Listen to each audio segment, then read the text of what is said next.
versus the rent, and I'm trying to keep it as a 1.5 as close as I can. 1.2. I figure at a 1.2, the bank's getting paid. Anything above a 1.2, you get to actually make some money at that point in time. Yeah. Maybe recover vacancies and some other things. What is your thought process on that when you're doing these loans, or from the banker's standpoint? What did they think? Okay, will you ask that again? Okay, like where should I be telling my students to be looking at for rental property so they can get a cash out refi? So, Looking at it, yeah, I calculate it. yeah. I'm not doing the taxes and insurance and all that stuff. One of my reasons for behind that is because once they get 10 properties, they'll be able to lower their insurance Yeah. rate dramatically, right? Because those things are variables that we can take in and we can go get better insurance or less insurance Right. or something like that. But the one thing we can't take in is market rent and how much the mortgage payment is, Yeah. right? Those are two things that we Yeah. cannot change when it comes to this. You can't rebuy. Yeah. And it doesn't matter if the market rent's $100 and you're trying to rent it for $2. It doesn't matter. Yeah. It does not matter. So what would be a safe number for me to like tell them to say, hey, like if you do this, you should be in great shape? And then two sides of that question. The other side is there a different one like on a $300,000 property versus a $50,000 property? Are we looking for a different DSCR on those? It's going to be the same ratio regardless of property value, but like one thing, if you're evaluating whether to buy a deal or not, and you're wanting to see if it meets the minimum DSCR, it's like, okay, we know we need to meet a minimum of 1.2 DSCR. I'm going to erase this so that we have more room. Yeah, and is the DSCR taken with the taxes and insurance in there, or is the DSCR taken in there at that 1.2? Is that with the taxes and insurance or without the taxes? What I'm going to run is including taxes and insurance.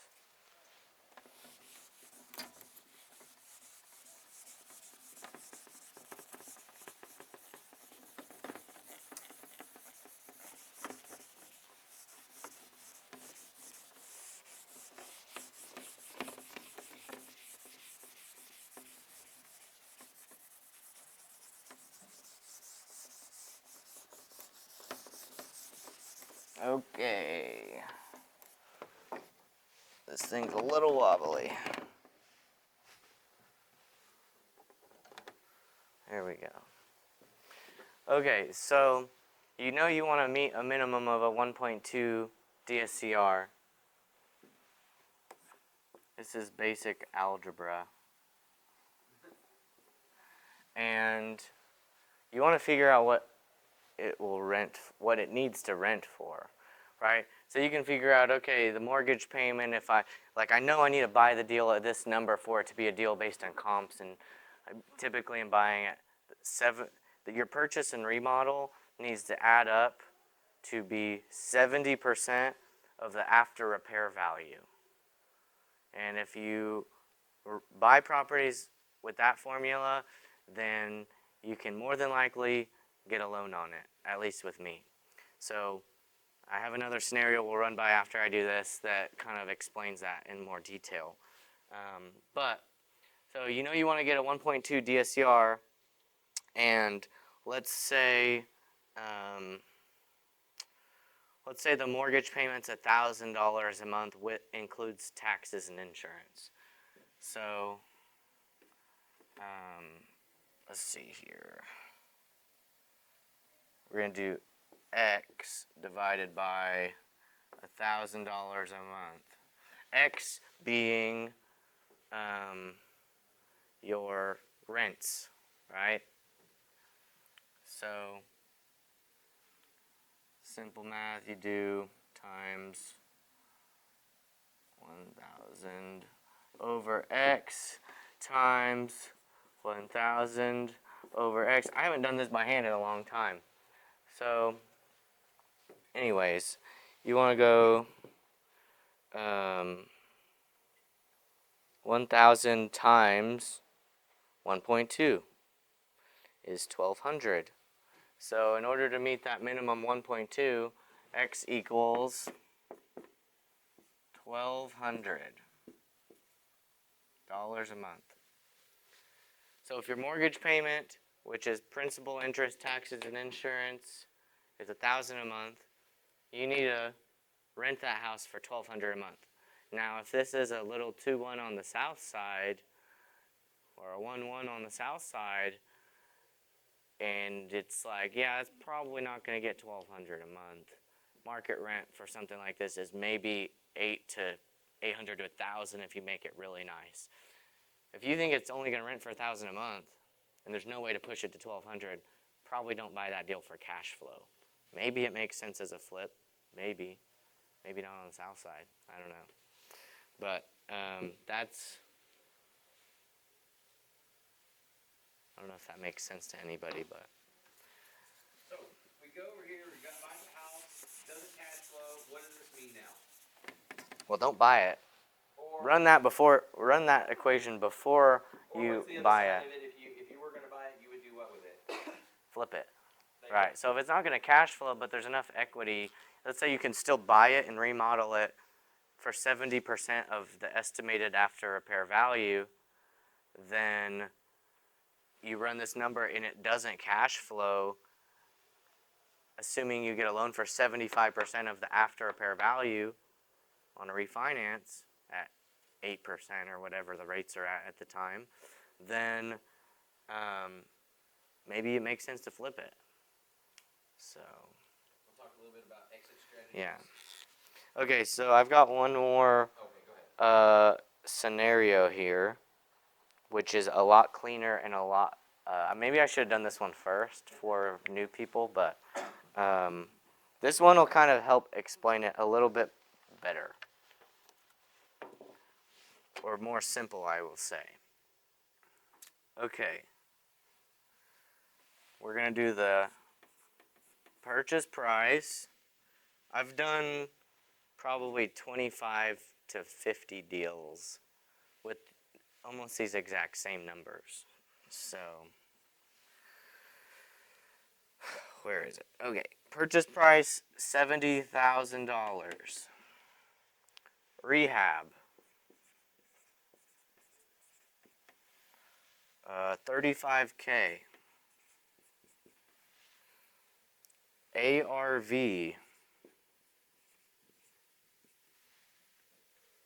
150. And first loan.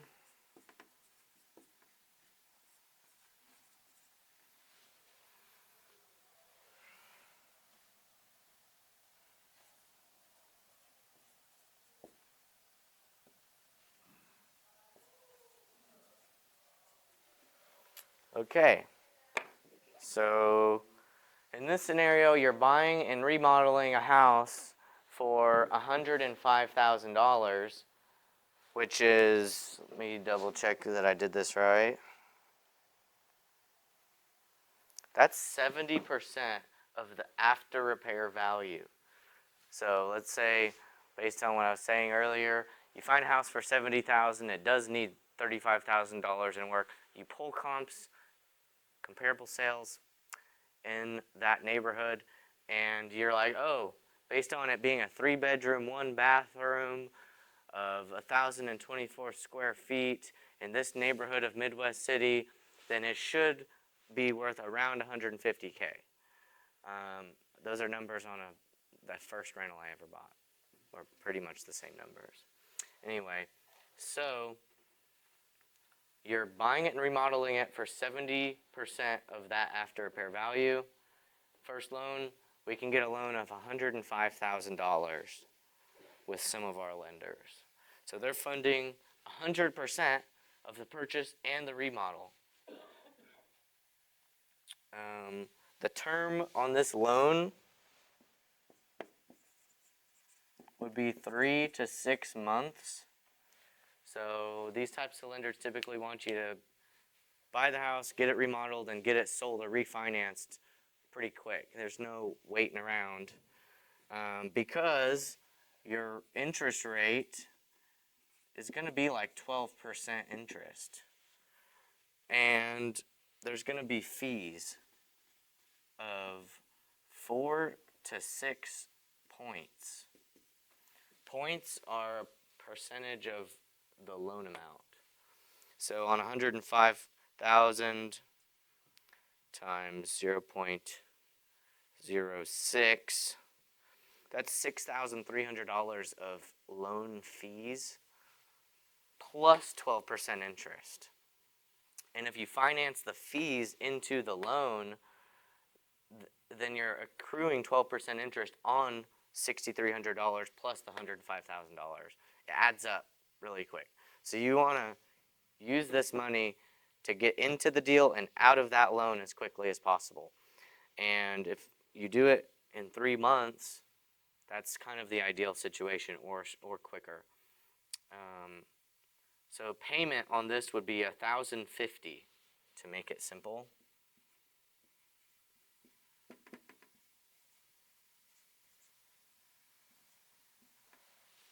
So you're paying $1,000, if assuming there are payments on this, and you paid the fees up front at closing, out of pocket, you're gonna be paying $1,050 a month.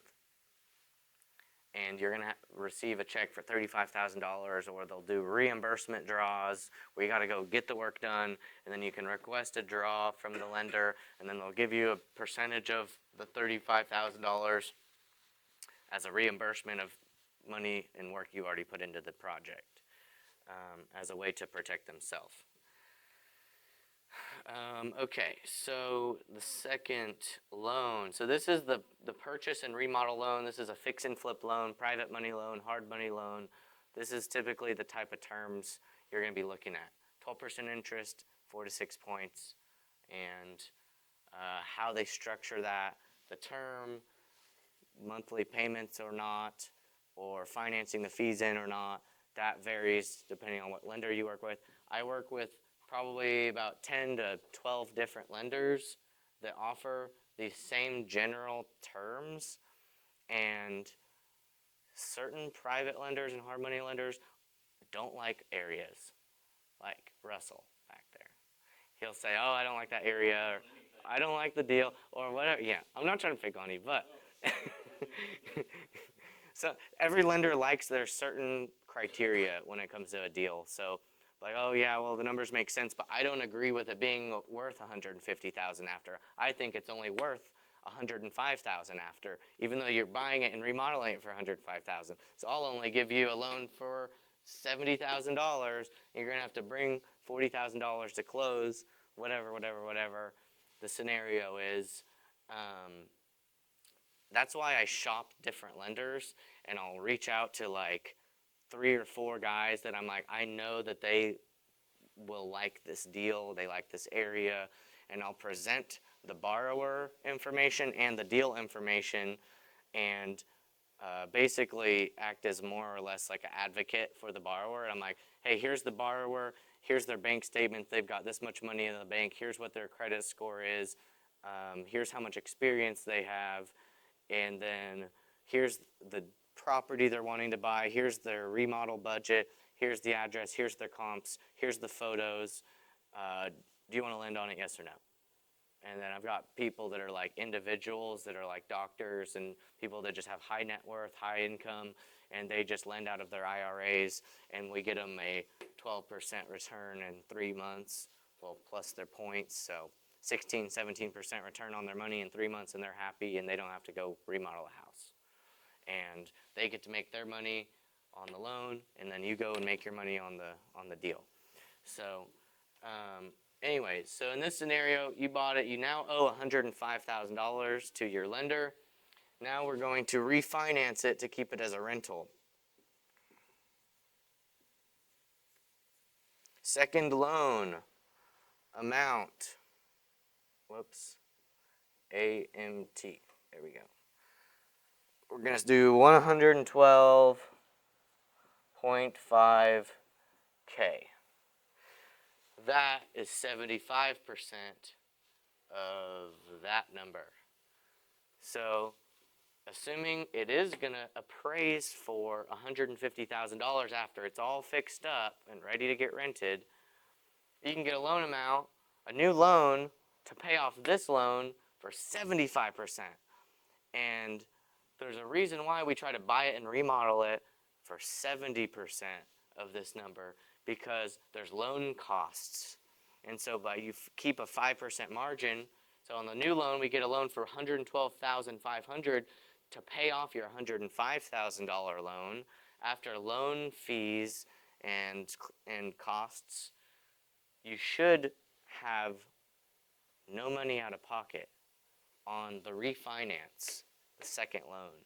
So you had no money out of pocket to buy it because the lender gave you all the money to buy it and remodel it, and then you refinanced it, and the refinance loan gave you all the money to pay off this guy, but now it's on a 30-year fixed rate, and you can cash flow and have no money out of pocket, which is kind of our ideal situation, and then you can keep scaling and growing like Alex.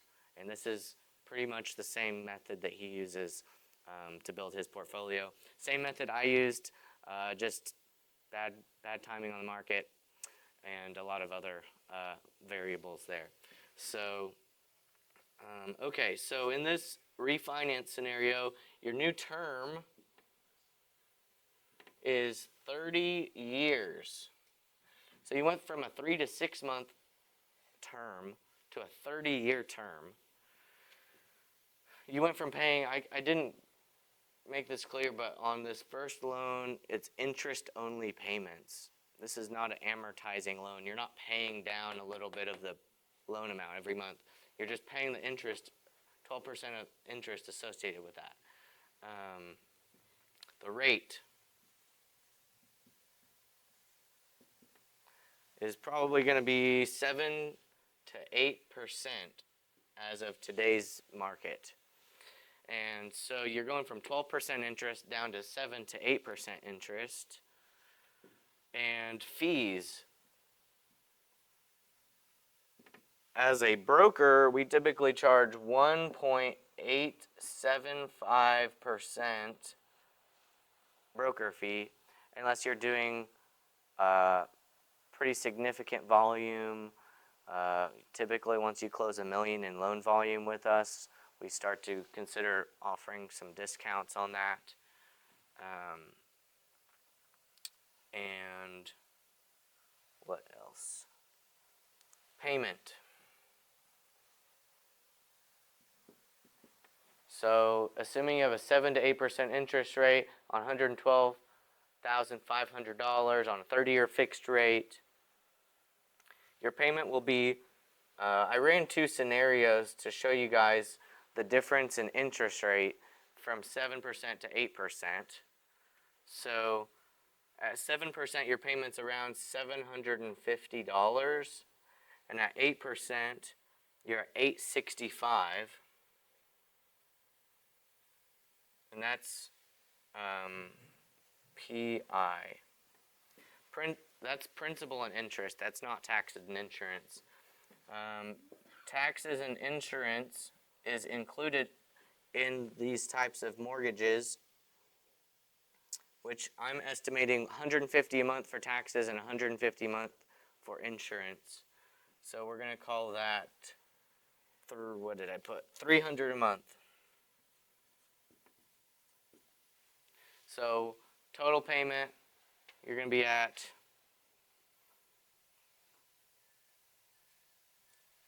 well, you add 300 to that, so you're at $1,050 at 7%, which is kind of interesting because your payment over here is $1,050.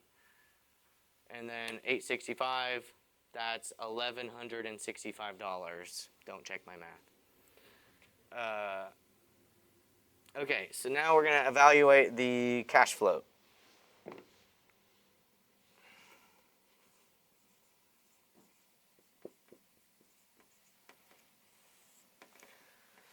Okay, so we've already determined if you buy it for $70,000, you remodel for $35,000, and its appraised value is $150,000, then in this scenario, you could borrow 100% of the money to buy it, remodel it, and then have no money out of pocket on the refinance to pay off that loan, lower your interest rate, get it on a 30-year term, and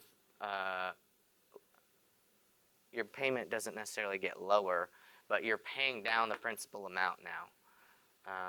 And so now, in this scenario, what would this property rent for? Or what we just talked about, what would it need to rent for in order to pass the DSCR calculation on this scenario. So rent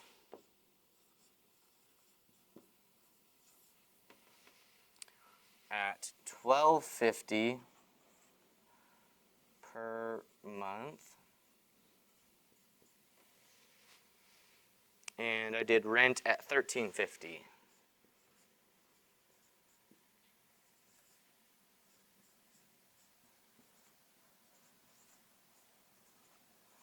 And we'll assume this is like maybe a 3-bed, 2-bath, around 1,000 to 1,500 square feet.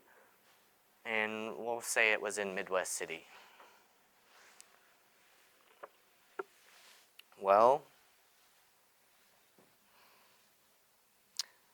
at $12.50 per month, I did 2 different calculations. The first number I'll write down is based on this payment being at 7%. And then the second number is based on this payment being at 8%. So this is going to be the DSCR. It's going to be 1.07 to 1.19. And at $13.50 a month, it's 1.16 to 1.29. So, oh wait, I'm sorry. The first number is based on an 8% interest rate. And this is a 7% interest rate. I did it backwards. So, at 8% interest, you're not quite passing the DSCR rule that most lenders have, which is 1.1 to 1.2. Usually closer to that 1.2 mark. And so you can see from going from an 8% interest rate to a 7% interest rate, now all of a sudden you are passing DSCR, especially if you rent it at $13.50 a month. It's a lot safer bet. You're at 1.19. So if insurance came in slightly lower, or taxes came in slightly lower, that would probably be 1.2. But I wanted to run this scenario with pretty clean and clear numbers to show you how you could buy a property with potentially no money out of pocket to buy it and remodel it, and what that loan would look like, and then what the refinance loan would look like to pay off the first loan, and what the cash flow would look like at these different rent amounts and these different interest rates. Does that help anybody? Do you like seeing that? Okay. So that is the end of that scenario. Does anyone have any questions about this scenario? How many times can you do it? Over and over and over and over. You mean I can buy free houses? Yeah. That's what we get. That's what we call getting paid to buy houses. Whenever you buy a house, remodel it, and then refinance it, and at the end of the entire process, which is the BRRRR process, buy, remodel, rent, refinance, repeat. If you complete that process, theoretically, and with me as proof, Andrew as proof, and Alex as proof, and a lot of other people in here, we've done this method many, many, many times, and by the end of it, you have bought a house with pretty much little to no money out of pocket to buy it and remodel it, and then you refinance it to pay off that original loan, and by the end of it, you're profiting, I don't know, 100, 200, 300 bucks a month net, and you have none of your own money out of your bank account in the deal. And so whenever you have none of your own money out of your bank account in the deal, then you can just keep going do it over and over and over and over again, and as long as the market doesn't shift or crash, and values don't drop by 20% overnight, and interest rates don't double, and things that I talked about that were factors in causing me to fail as an investor, then you should be okay. So there's always going to be risk, and You just have to evaluate your risk tolerance and kind of go from there. What else? Does anyone have any questions before I move on? Pretty straightforward. Okay, now I'm going to talk about what got me through failing. And first of all, follow these types of numbers. You buy and remodel houses for 70% of the after repair value and refinance it for 75%. This, if you keep within a couple of percentage of these numbers, generally you're going to be fine. Now, there's a lot of things that are out of our control, like appraisals coming in low, like I experienced a lot whenever that market shifted. When interest rates double from 5% to 9% or whatever, there's things that are out of your control that can cause this to, it messes up these numbers. Let's say all of a sudden rates go up to 14% and all of a sudden it won't cash flow and you can't get a refinance loan. Now you're stuck on a hard money loan at 12% interest and you can't get it rented for enough to even cover the mortgage payment. And now you're upside down, and then property values dropped and now you can't even sell it for enough to pay off this original loan or whatever the case may be. You could get stuck in a world of hurt pretty quick, like I did, where I had 6 to 8 flips on the market and none of them were selling. And then my lender backed out of my refinance where I was supposed to pocket $65,000 on refinancing 3 properties. And they backed out because of the market's uncertainty. And then I had approved funding on the 28 units in Shawnee that I had bought, and then the market shifted, and 2 weeks later the lender said, oh, I changed my mind. We're not going to fund that due to market uncertainty. And so just like that, all of a sudden I was caught with my pants down, as they call it. I think me and Andrew were talking, I think Warren Buffett said that, you know who is swimming naked whenever the tide goes down? Everyone's making money when the market's good, but when the market's bad, you see who didn't have any reserves, whose properties weren't cash flowing, who was betting on inflated property values and not being conservative with their valuations. So there's that. Okay, so what got me through it? So, well, first of all, part of me kind of figured I was either going to go big and get rich in my, 20s and it's going to work out, or I'm going to fail really big and learn as much as I can in my 20s. And either way, I win, because most people don't get started until their 30s, 40s, or 50s. And, if I fail and go bankrupt in my 20s, I've still got 10, 20, 30 years to rebuild it with all the knowledge I learned in my 20s, as opposed to never trying at all. And so how I saw it was a win-win situation, whether I failed. The only way you can really truly fail is if you give up and quit trying. And so I refused to do that. And some of the things that got me through that, for one, was great friends and mentors like Andrew Cross. He listened to me vent a lot and let me cry on his shoulder and listen to my sob stories and tell me, yeah, I've been through it 4 times. You're going to be all right, buddy. Is that all? Oh, you only have 68 units? Dude, like, wait until you have 140 and this happens. So it can always get worse. So talking to peers and mentors is really good. I seeked wise counsel. I had business coaches and mentors who not only loaned me money and helped me navigate a lot of the hurdles I was facing with me, strategically, I should say, but they also became my friends and potential business partners as they saw how I handled myself going through difficult times and said, I want to partner with you when you get through this, so hurry up. So another big thing that got me through it was whenever I had let everybody go, I was remodeling properties myself, trying to manage the property management by myself, and everything had crashed and failed. My credit cards defaulted. I lost my good credit score, and that was my worst case scenario at one point, by the way. I didn't realize how bad it could really get. I thought if I lose my credit score, everything's lost, and well, that happened, and I was like, well, I guess I don't have anything to be worried about now. Come take my houses, whatever.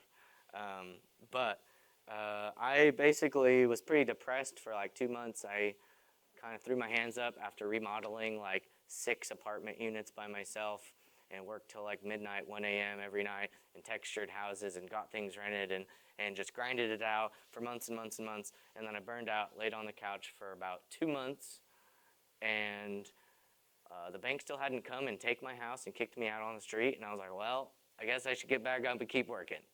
So I got back up and I kept working and also dragged myself back into going to church. And so I sat in the pew by myself, unshaven, and hadn't cut my hair in like months and months and months, and started kind of looking homeless, and was probably spending more time with the homeless people that I was trying to kick out of my 24-unit apartment than like other people. And so I crawled myself into church and would sit there on the pew and cry and accept my fate, and basically was humbled in a really, really big way. And I have a couple of pretty impactful quotes that kind of got me through some things related to wisdom and business. And so the first one is James 3:13 through 18. Who among you is wise and understanding? Let him show by his good behavior his deeds and the gentleness of wisdom. But if you have bitter jealousy and selfish ambition in your heart, do not be arrogant and so lie against the truth. The wisdom is not that which comes down from above, but is earthly, natural, demonic. For where jealousy and selfish ambition exist, there is disorder and every evil thing. But the wisdom from above is first pure, then peaceable, gentle, reasonable, full of mercy and good fruits, unwavering, without hypocrisy, and the seed whose fruit is righteousness is sown in peace by those who make peace. And so that was pretty impactful, because I was just like, yeah, I did that. I failed in a lot of these things.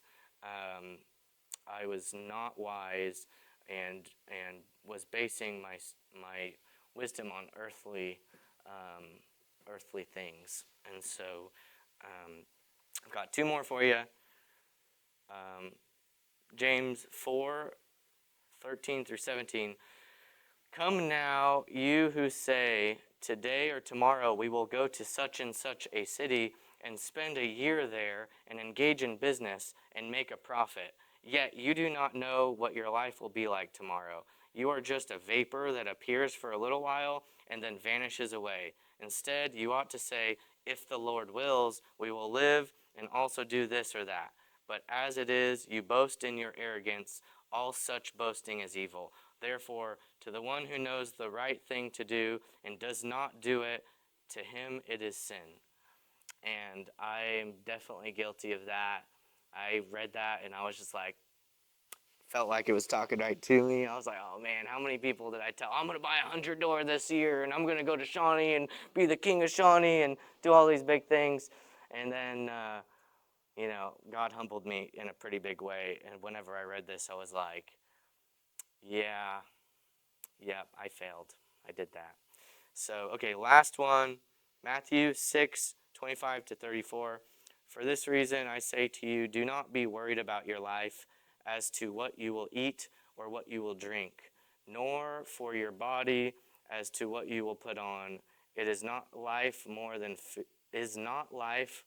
food, and the body more than clothing? Look at the birds of the air, that they do not sow, nor reap, nor gather into barns, and yet your heavenly Father feeds them. Are you not worth much more than they? And who of you by being worried, can add a single hour to his life. And why are you worried about clothing? Observe how the lilies of the field grow. They do not toil, nor do they spin. Yet I say to you that not even Solomon in all his glory clothes himself like one of these. But if God so clothes the grass of the field, which is alive today and tomorrow is thrown into the furnace, will he not much more clothe you, ye of little faith? Do not worry then, saying, what will we eat, or what will we drink, or what will we wear for clothing? For the Gentiles eagerly seek all these things, for your heavenly Father knows that you need all these things. But seek first his kingdom and his righteousness, and all these things will be added to you. So do not worry about tomorrow, for tomorrow will care for itself. Each day has enough trouble of its own. And that one kind of speaks for itself, pretty powerful. There was a time when I didn't have enough money in the bank account after everything failed to buy my next meal. And I was still working, remodeling houses and apartment units all by myself, and didn't feel like I deserved to eat unless I worked hard enough that day. And so whenever I read this, it really hit me, because I was like, oh, I don't need to worry about what I'm going to eat for my next meal, because am I not more important than the birds? And I'll drop the mic with that. So. Questions, comments, concerns? I think you went over everything pretty detailed. I think we got the numbers down pretty detailed. If you guys need a loan, talk to them. Russell's back there in the back. If you need to get some quick money, and we can get you some money. Everybody's got money, or everybody's got money but me. So I still borrow phones. So I think you got it covered. You guys have yourself a great weekend. Happy belated Valentine's Day. And Brighton, I think you got a couple more things you want to shoot real quick. That was. All right, I that'll think work. that's it. All right, guys.